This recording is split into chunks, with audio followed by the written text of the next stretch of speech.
In 1876, Russell had written an article in Bible Examiner entitled Gentile Times, When Do They End?, in which he stated that the 7 times will end in 1914. Russell concluded, on the basis of the tree dream recorded in Daniel chapter 4, that the dynasty that began with King David would be restored 2,520 years after its overthrow. During those years, no Davidic king would rule. The Bible students referred to that period as the Gentile times. What would happen at the end of those years? They reasoned that since Jesus is the only one qualified to assume the throne of David, then Christ himself would begin ruling in 1914. What would that mean for the earth?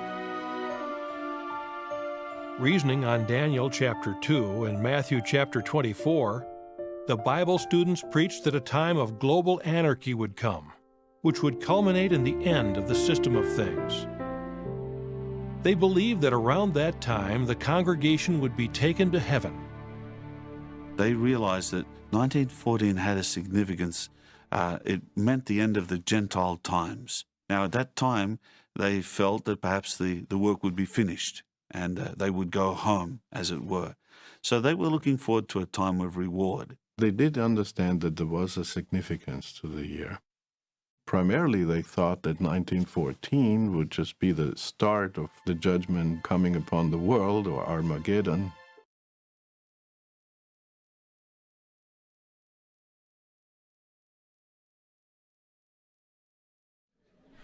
The Adventist preacher Wendell predicted the year 1873. When Jesus did not come, he reinterpreted his prediction, saying that Jesus had returned indeed, but in invisible form.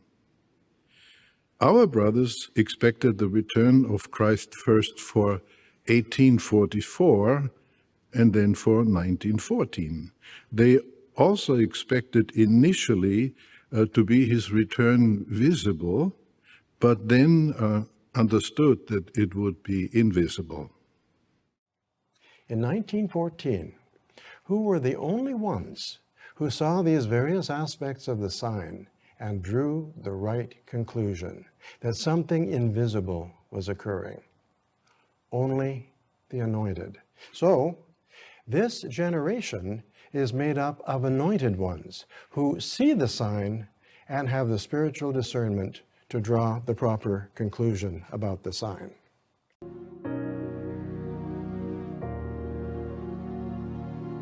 Whereas the majority of the Bible students kept studying the Bible and sharing its message, others simply could not overcome their disappointments. Disappointment that 1914 did not fulfill all their expectations, compounded by natural grief over Russell's death.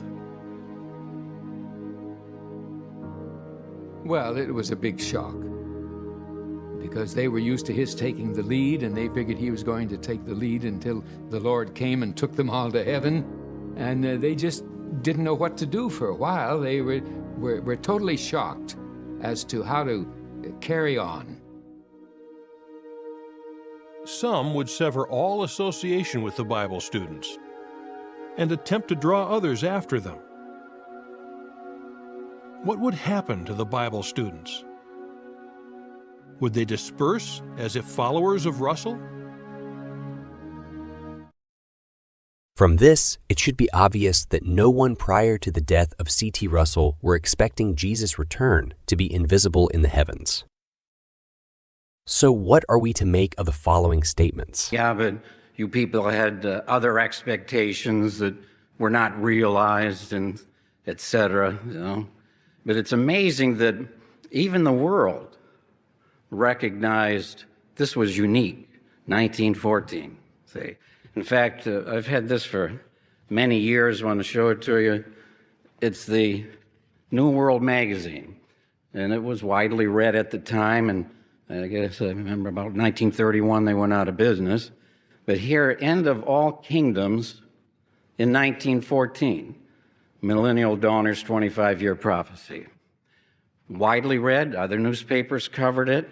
They made comments here about the terrific war outbreak in Europe has fulfilled an extraordinary prophecy.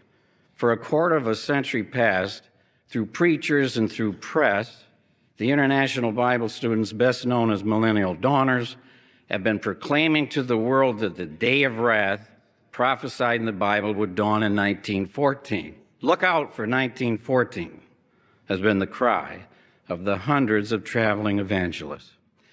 And I do appreciate very much how the yearbook in 1975, considering our modern day history, made this beautiful quote, "Disappointments about going to heaven in 1914 really were very minor compared with the great expectations realized in connection with that year." And it's amazing, during the first 6 months of 1914, nothing happened. And they were being ridiculed, and then the Archduke is assassinated. This one was particularly released August 30th, 1914. Millions dying in World War I. But did the end of all kingdoms happen in 1914? If not, then what was the extraordinary prophecy that came true at that time? Now, in 1914, any young boy could see the various aspects of the sign, wars, famines, earthquakes, and so on, and conclude that they were bad. But what did it all mean? Only those with spiritual discernment would draw the conclusion, as Jesus said, that he is near at the doors. Brother Franz was born in 1893, and he was baptized in November of 1913. So, as one of the Lord's anointed in 1914, he saw the sign, and he was able to understand its meaning. There were other anointed ones who also saw the sign and understood its meaning. Joseph Rutherford, A.H. Macmillan, W.E. Van Ambra. But if the sign was comprised of all the things Jesus mentioned, the wars, famines, pestilences, and so on, how could it be said of those that saw just one war that they saw the sign? If they expected at that time that in that year they would witness the end of all kingdoms, how could it be said that they understood its significance? People today need to examine the facts. They must compare what they are taught by God's people with what the Scriptures say. They also need to study the record of Jehovah's people in modern times. If they do a proper background check, they will not allow prejudice or hearsay to blind them. The Watchtower, May 2021, pages 3 through 4.